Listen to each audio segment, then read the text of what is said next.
Well, hello there. Over the last week, I've gotten quite a few questions regarding the notorious Billy the Kid croquet photo, so I thought I'd weigh in. Don't worry, part 3 in the Billy the Kid series will debut as planned, bright and early Wednesday morning. This is just sort of a bonus episode. I think I've only mentioned the croquet photo in passing, but I have stated several times that there's only one authenticated picture of Billy the Kid.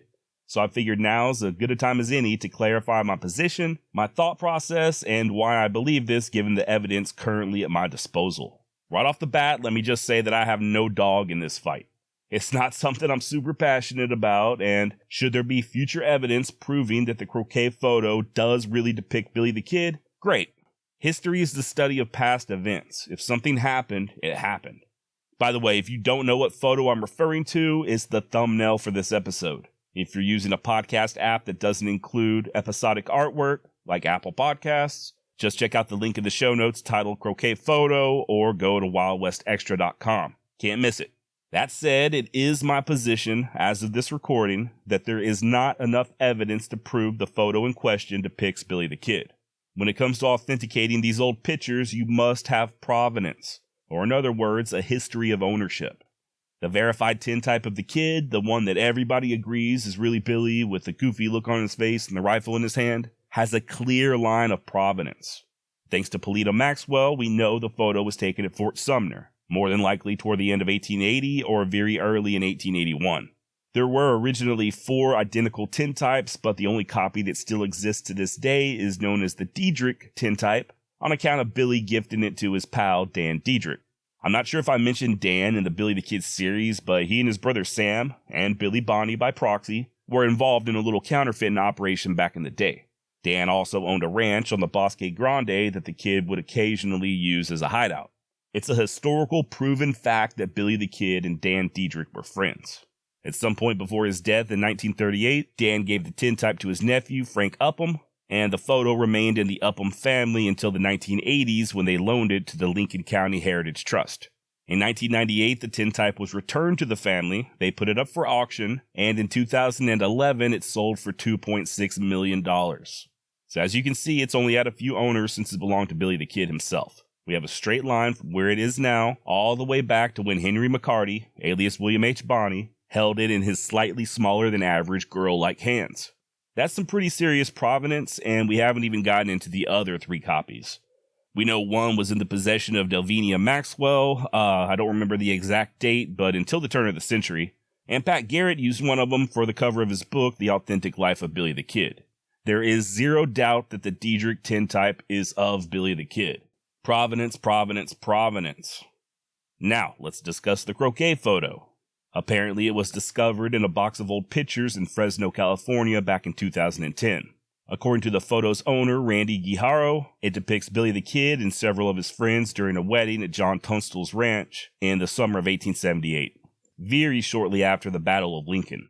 Now, when I Google Billy the Kid croquet photo or just Billy the Kid croquet, there are a ton of articles from very credible news outlets, all of them with very catchy titles. Feel free to play along at home and see for yourself. For example, October of 2015, The Guardian posted an article titled, "Multi-million-dollar photo of Billy the Kid playing croquet was $2 junk shop find." Upon reading the article, however, I could find no information of the picture actually being sold for millions of dollars. Just insinuations that it could be worth that much. Likewise, Fox News, again, October of 2015, published the headline, "New image shows Billy the Kid playing croquet." They at least clarify in the very first sentence that it could possibly be worth $5 million. You know, if only we could prove that it's really Billy the Kid. CNN, same thing. October 2015, Billy the Kid photo could be worth $5 million. Once more, repeating what the other articles stated, that the owner of the photo is poised to make as much as $5 million. Not that he made it, just that he was poised to do so, in lieu of proof. NPR, NBC News, Daily Mail, Business Insider. They all pretty much released the same thing, all of them in October of 2015, with clickbaity titles making it sound as if the photo was already verified and that it had already been sold or was just on the brink of being sold for millions of dollars. But if you read the articles, it's more of what I mentioned. The photo was found in a box of old pictures, and it could be worth a lot of money, if only we can prove it's Billy the Kid. So why were all of these articles released in October? Now, I don't know the proper industry term, but this was basically just a big PR campaign to drum up anticipation for a Nat Geo documentary airing later that month.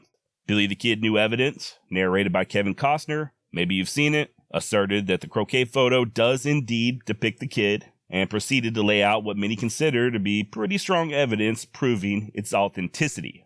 By the way, not only do they claim Billy's in the photo, but Tom O'Folliard, Big Jim French, Charlie Bowdry, his wife Manuela, Sally Chisholm, the niece of rancher John Chisholm, and Paulita Maxwell. The main theory seems to be that this was Charlie Bowdry's wedding, held at the late John Tunstall's ranch, in front of a building they've identified as the Felix Schoolhouse. Forensics expert Kent Gibson is featured conducting a facial recognition test that, surprise, surprise, proves that the little alfalfa-looking feller in the striped sweater is Billy the Kid. If that's not enough for you, they have Will Dunaway, a wet plate photography expert, stating that the croquet photo is period accurate. And then they have Darren Raspa of the Western History Association saying in part, quote, "The odds of probability that this photograph is a reliable source and is indeed of Billy the Kid and the Regulators is about as close as you can get to certain," end quote.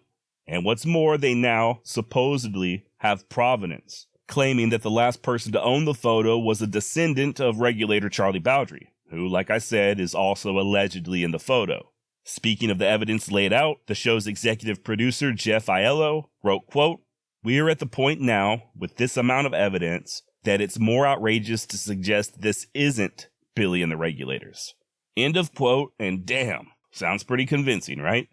I could totally understand why someone would watch that documentary and walk away thinking that the croquet photo is absolutely an authenticated and verified photo of Billy the Kid, especially when you have a trusted and very well-liked guy like Kevin Costner narrating it, coupled with a dadgum forensics expert. Hell, you wouldn't even have to watch the documentary. If you just saw all those headlines from October of 2015, you would likely just assume that the photo's the real deal. After all, the news isn't supposed to lie, right? So yeah, if you assume that it was just cut and dry, that the croquet photo was definitely Billy the Kid, don't feel bad. This is what you were told by everybody, and we can't all spend hours just fact-checking stuff. All that said, nearly every single Old West historian disagrees. A lot of people I've mentioned many times on this podcast in the past. Bob Bose Bell, John Bosnecker, Dan Buck, Robert Utley, Mark Boardman, Frederick Nolan, Marshall Trimble, Mark Lee Gardner. Not a one of them believes the photo depicts Billy the Kid. Now, let me just say real quick that this episode was going to be a lot longer. I ended up condensing it quite a bit just now. And to be honest, I think I spent way more time on it than I should have. I got a lot of other stuff I need to be doing. So I'm not going to sit here and repeat all of the arguments for or against the croquet photo as I originally planned. But I did release a new edition of the Wild West newsletter today where all of that is outlined. You can hear from the experts I just mentioned, as well as a rebuttal from the documentary producer, Jeff Aiello. It's all in my 100% free newsletter at wildwestjosh.substack.com, or just check out this episode's show notes. Not only will you find a link to the newsletter outlining all of the various arguments, but there's a ton of other articles linked as well. You can take as deep a dive into this as you want just by perusing this episode's show notes. I will say that I personally do not believe the provenance they claim is legit, nor do I find the scenario of all the regulators gathering at Tunstall's ranch at that particular time probable, and I have a lot of issues with the photo comparison stuff. Once again, check out the most recent edition of my newsletter to learn more. What today's episode is really about is stating that no, despite what you may have heard or seen back in 2015, the croquet photo has not been authenticated. I know they say it has, but what they really mean is an auction site that specializes in old coins just signed off on it. The historians, the authors, none of them believe it's Billy the Kid. And frankly, neither do the buyers. This is the biggest tell as far as I'm concerned. The photo has yet to be sold. It was discovered over 12 years ago, 2010, and then 8 years later it was made famous by every news outlet on Earth. That, coupled with the Nat Geo documentary, has cemented the photo in our collective minds as being 100% legit, and yet they have still not been able to find a buyer. Why is that? A wise man once told me that a thing is worth whatever someone's willing to pay for it. And in the case of the croquet photo, it appears that the market is spoken. In other words, money talks and bullshit walks. I say that with no animosity in my heart. I am giving the owners of the photo and the auction house the benefit of the doubt that they truly do believe it's authentic. I just don't personally agree with them. At least not yet. Like I said, it could be proven to be the real deal one of these days, and if or when that happens, I will record a brand new updated episode stating as much. You have my word. Until then, I will be renaming this podcast. It will no longer be the Wild West Extravaganza. From now on, it will be known as the valued at $5 million Wild West Extravaganza. Fingers crossed that a buyer will come along sooner rather than later. As I've already mentioned, probably too many times, if this is something you're really interested in, there's a lot more information in the show notes, arguments both for and against the photo being legit, and there's the newest edition of my newsletter, which you can read for free, wildwestjosh.substack.com, wildwestextra.com, or just click the link in the show notes that says newsletter. Also, if you believe I've gotten anything wrong here, if I've misquoted anybody, or if I'm just speaking out of my ass, hit me up and let me know. Josh@wildwestextra.com. Also, let me know if you would like to spend $5 million on something that's so contested. If you had the money laying around, would you drop it on this photo? All right, part 3 in the Billy the Kid series, the Lincoln County War, coming at you bright and early Wednesday morning. Until then, try to remember that you can't always believe everything you hear, including the stuff that comes out of my ignorant ass mouth. Fact check everything. Also, don't go rummaging around in your mamaw's old photos looking for a damn Jesse James lookalike. Unless you find one that's really convincing, in which case let me know. We'll go halvesies. Adios.